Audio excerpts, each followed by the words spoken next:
అనుదినమన్న శ్రోతలకు మన ప్రభువును రక్షకుడై ఉన్న యేసుక్రీస్తు యొక్క సరిసాటి లేని మహా గొప్ప పరిశుద్ధమైన నామమునందు శుభము. నేడు 2026 సంవత్సరం ఫిబ్రవరి మాసము 21 తారీఖు శనివారం నాటి ధ్యానాంశము వెదకుడి. పరమగీతము గ్రంథము 3వ అధ్యాయము 1 మరియు 2వ వచనములందు, రాత్రి వేళ పరుండియుండి నేను నా ప్రాణప్రియుని వెదికినను అతడు నాకు కనబడక ఉండెను. నేనిప్పుడే లేచేదను, పట్టణం వెంబడిపోయి వెదుకుదును, సంత వీధుల్లోను రాజవీధుల్లోను తిరుగుదును, నా ప్రాణ ప్రియుణ్ణి వెదుకుదును అని నేను అనుకుంటుని. దేవుని ప్రసన్నతను మనము వాంఛతోను దప్పికతోను వెతికినట్లయితే నిశ్చయముగానే కనుగొందుము. పూర్ణ హృదయముతో మనము ప్రభువును వెతుకుచున్నప్పుడు నిశ్చయముగానే ఆయన మనకు బయలుపడును. హృదయ శుద్ధి గలవారు ధన్యులు, వారు దేవుని చూచెదురు అని బైబిల్ గ్రంథము చెప్పుచున్నది కదా. మత్తయి సువార్త 5వ అధ్యాయము 8వ వచనం. మహాత్మా గాంధీ ఒకసారి ఒక మిషనరీ చూచి, దేవుని వెతుకుటియందు మనకు మిగుల సహనము ఉండవలెను, సముద్ర తీరమునందు కూర్చుండి ఒక చిన్న గడ్డిపరకి యొక్క సహాయముతో ఒక్కొక్క చుక్కగా సముద్రపు నీటిని తీసివేసి సముద్రమునే ఎండచేయుటకు ప్రయత్నించుచున్న మనుషులు ఉన్నంత వరకు మనకు సహనము అవసరము అని ఆయన చెప్పాను. మహాత్మా గాంధీ చెప్పిన భావమును ఆ మిషనరీ అంగీకరించలేదు. ఆయన మహాత్మా గాంధీని చూచి ప్రేమతో ఎంతకెందుకు మనుషుడు దప్పికతోనూ వాంఛతోనూ దేవుని ప్రసన్నతను వెతుకుచున్నాడో అంతకంతకు ప్రభువును వాంఛతోనూ దప్పికతోనూ అతన్ని వెతికి వచ్చుచున్నాడు అని చెప్పాను. కనబడకుండా పోయిన వెండి నాణెమును ఆ స్త్రీ దొరికేంత వరకు వెతుకుచునే ఉండేది. అదే విధముగా ప్రభువు కూడాను తన అమితమైన కృపచేత మనలను వెతికి వచ్చి ఉన్నాడు.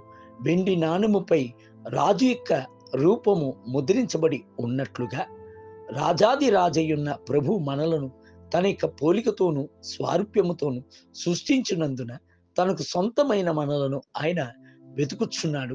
మనము కూడా ఆయనను వెతకవలెను కదా.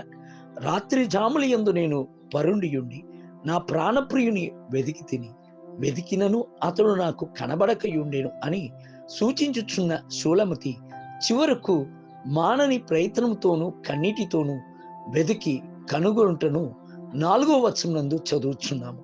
ఆయనను వదలక పట్టుకుంటిని అని సంతోషముతో ఆమె వ్రాయిచున్నది. పరమగీతం గ్రంథము 3వ అధ్యాయం 1 మొదలుకొని 4 వచనం. మనము ప్రభువుని వెతికినట్లయితే నిశ్చయంగానే ఆయన మనకు ప్రత్యక్షమగును.